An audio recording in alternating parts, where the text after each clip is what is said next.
পোনপ্ৰথমে মই আমাৰ পৰা আপোনালোক সকলোলৈকে নৱবৰ্ষৰ বহুত বহুত শুভেচ্ছা জ্ঞাপন কৰিলোঁ আৰু লগতে বছৰটো আপোনালোকৰ সকলোৱে যাতে শুভ হয় মংগল হয় তাৰে কামনা কৰিলোঁ। আৰু আজি যিহেতু 1 তাৰিখ হয় ভাবিছোঁ অলপ ফুৰিবলৈ ওলাই যাওঁ আৰু মোৰ লগতে ভাবিছোঁ আপোনালোককো লৈ যাওঁ। বলক তেনেহ'লে গৈ থাকোঁ ফুৰিবলৈ মোৰ লগত। নমস্কাৰ, hello' friends, welcome back to my channel বৰঞ্জা বিউটি, লগতে মোৰ ফেচবুক পেজ বিউটি দাস। আশা কৰোঁ আপোনালোক সকলো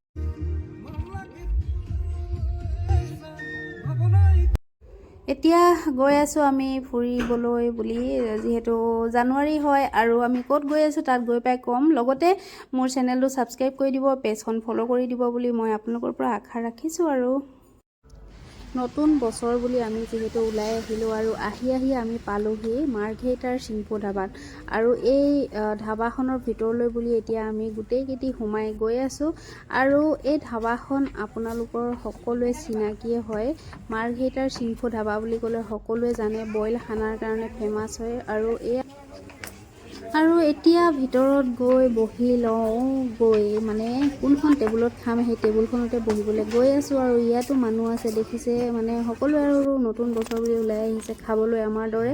আৰু এতিয়া বহি ল'লোঁ মই এজনী ভণ্টি, আৰু কি খোৱা অৰ্ডাৰ কৰোঁ তাকে ভাবিছোঁ। ভণ্টিয়েও ভাবিলে, ময়ো ভাবি লৈছোঁ। আৰু এতিয়া খাই লওঁ, যিহেতু 3টা বাজিলে। খাই লৈ আৰু যদি ক'ৰবাত যাওঁ দেখাম, নহ'লেতো ঘৰলৈ যাম। আৰু এয়া মেনুখন দিলে, মেনুখন চাই লওঁ কি খাওঁ। আৰু খোৱাটোতো অৱশ্যে বইলে খাম আমি।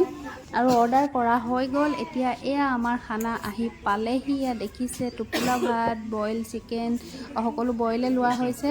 আৰু দেখিলে আৰু এতিয়া আকৌ এবাৰ মই আপোনালোকক ইয়াত দেখাই দিছোঁ। টোপোলাৰ ভাত হয়, চিকেন মানে বইল চব বইল। আৰু যি কি নহওক বাৰু এতিয়া খাই লওঁ, বহুত জোৰে ভোক লাগিছে মোৰ, যিহেতু 3টা বাজি গ'ল আৰু ঘৰলৈ যিহেতু ঘূৰিবই লাগিব। আৰু খাই লৈ এতিয়া আকৌ যাওঁ আৰু ঘৰলৈ। আৰু আকৌ এবাৰ কৈছোঁ, আপোনালোকে মোৰ চেনেলটো ছাবস্ক্ৰাইব কৰি দিব, পেজখন ফ'ল' কৰি দিব। আৰু এইখনেই হৈ গ'ল চিংফু ধাবা। মাৰ্ঘেৰিটা আহিলে আপোনালোকে চিংফু ধাবা বুলি গুগলত ছাৰ্চ কৰিলে পাব। ইয়াতে খাই যাব, যিসকলে চিনি নাপায় গুগলত ছাৰ্চ কৰিলে পাব। আৰু আহি আমি এতিয়া ডিগবৈ পালোহি। ডিগবৈ ৰাস্তাৰ মাজতে ইয়াত মায়া বজাৰ বুলি এখন বজাৰ বহে। এই বজাৰখনো আপোনালোকে চিনিয়ে পায়। এই বজাৰখন আচলতে ঘপককৈ বহে, ঘপককৈ নাইকিয়া হয়, সেইকাৰণে মায়া বজাৰ বুলি কোৱা হয় বুলি কয়। আৰু আমি এতিয়া ইয়াৰ পৰা বেতগাজ লৈ লওঁ। আৰু এই খুৰাজনক মানে বেতগাজৰ দামটো কিমান সোধা হৈছে। আৰু যি কি নহওক বাৰু বেতগাজ 3-4 মুঠিমান লৈ লওঁ আৰু ঘৰত খাবলৈ। আৰু বেতগাজ খাই মোৰ বহুত বেছি ভাল লাগে, মই তিতা খাই বহুত বেছি ভাল পাওঁ। আৰু এয়া বেতগাজ লৈ লোৱা হ'ল। আৰু এতিয়া সেয়া ঘৰলৈ বুলি গৈ আছোঁ। আৰু মোৰ ভিডিঅ'টো চাই আপোনালোকৰ কেনেকুৱা লাগিল মোক কমেণ্ট কৰি জনাব। লগতে ভিডিঅ'টো শ্বেয়াৰ কৰি দিব, ছাবস্ক্ৰাইব কৰি দিব, ফ'ল' কৰি দিব। আজিলৈ বাই।